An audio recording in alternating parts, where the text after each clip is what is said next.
أحمد ديدات. هل يستطيع إنسان أن ينكر أنه إذا كان الله قد حفظ في الماضي كلمته التوراة وغيرها والإنجيل المقدس فهو قادر على حفظها دائما؟ الذي كنت أؤكده طوال هذه الليلة هو أن الكتب لم تحفظ، وأنت بسؤالك تلح على نفس المسألة. الكتب لم تحفظ، ولو كانت قد حفظت لكانت أهلا للاعتراف بها. وما الذي حفظ منها؟ إن الموجود فيها أدى إلى كل هذه المفاسد، مثل ذلك النص الإباحي الذي تحديت أن تقرأه. كان لدى أخي 10 دقائق، أكثر من الوقت الكافي لقراءة هذا الجزء اليسير من سفر حزقيال. لقد قلت إن أحدا لن يجرؤ على قراءته في كنيسته، وقلت إنك لن تجرؤ على قراءته، والسبب أنه ليس من عند الله، ولو كان من عند الله ما خجلت منه. إذا كان الله العلي القدير لم يستحي من تنزيل تفاصيل دعارة هاتين الأختين، فلماذا تستحي أنت؟ هل أنت أكثر ورعا من الله؟ هذا ما توحي به، أنك ورع إلى الحد الذي لا تجرؤ معه أن تلفظ به، لكن الله العلي القدير ردده. فهل أنت أقدس من الله؟ بالطبع لا. حقيقة الأمر أنه ليس كلمة الله، وأن الكتب قد حرفت، وأن التوراة التي تتحدث عنها ليست العهد القديم.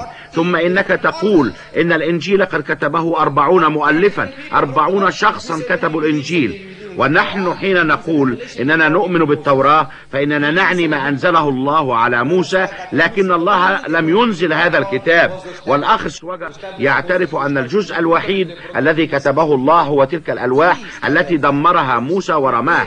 أما الكتب ال5 الأخرى فلو كانت قد كتبت على ألواح حجرية لاحتجنا إلى ناطحة سحاب لحفظها. أين إذن احتفظ بها موسى؟ التكوين والخروج واللويين والعدد والتثنية، أين احتفظ بها؟ إن هذه ليست كتب موسى، فليس لدى موسى ما يدعوه لتحقير أخيه النبي لوط أنه اقترف الزنا مع ابنتيه. ولماذا؟ وراؤوبين أحد أبناء يعقوب يرتكب الزنا مع أمه. ولماذا؟ ويهوذا أبو الجنس اليهودي الذي اشتقت من اسمه كلمة اليهودية يرتكب المحرمات مع زوجة ابنه على قارعة الطريق في طريقه إلى تمنة. رأى هذه المرأة جالسة على جانب الطريق فقال لها دعيني أدخل بك، فقالت ماذا تعطيني؟ فقال لها جديا من القطيع، فقالت وما الضمان؟ فقال لها وما الضمان الذي تطلبين؟ فقالت ختمك وسوارك وعصاك. فأعطاها الشيخ ما طلبت ودخل بها بزوجة ابنه، وولدت له توأمين فارس وزارح اللذين تضعونهما في شجرة نسب عيسى، وهما أولاد زنا المحارم تعتبرونهما أجداد عيسى المسيح.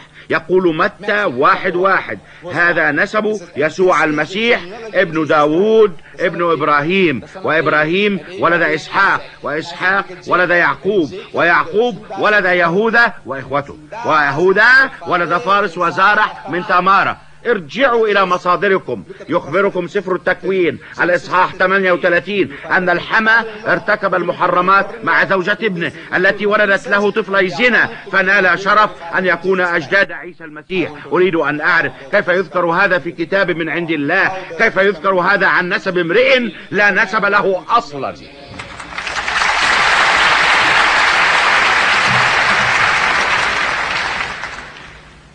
هل للسيد سوجر أن يستجيب لطلب السيد ديدات فيقرأ الفقرات المعينة من الإنجيل؟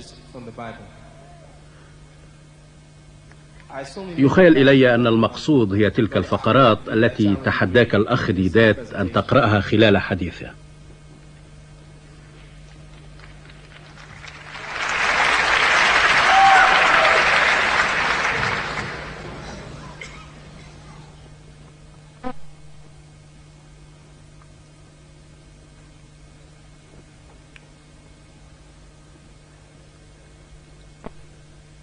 يبدو أن السيد ديدات يعاني من مشكلة الرد على أسئلة لم تطرح أبدا.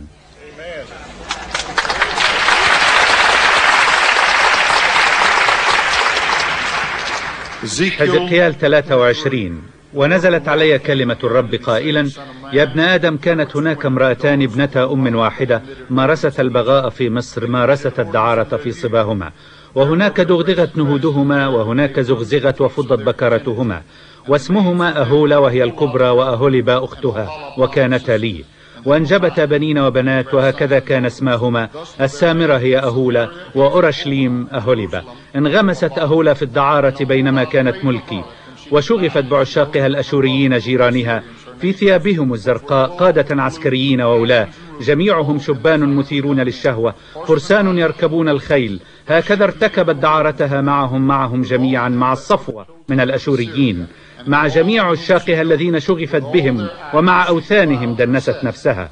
ولم تتخلى عن عهرها الذي عرفته في مصر، لأنهم في صباها ضاجعوها وزغزغوا وفضوا عذريتها وسكبوا عليها زناهم.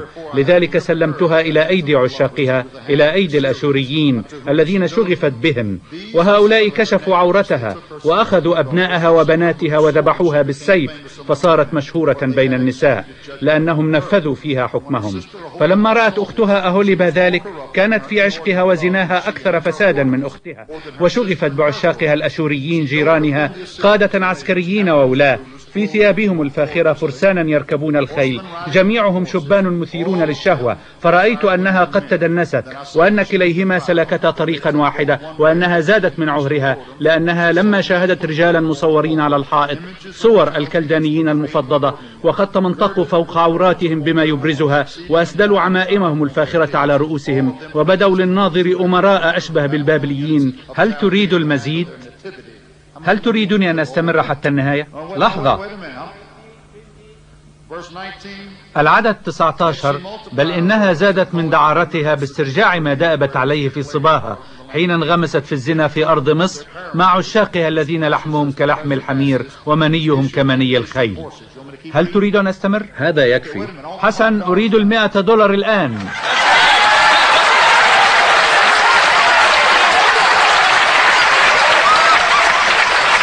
كل المسلمين صادقون.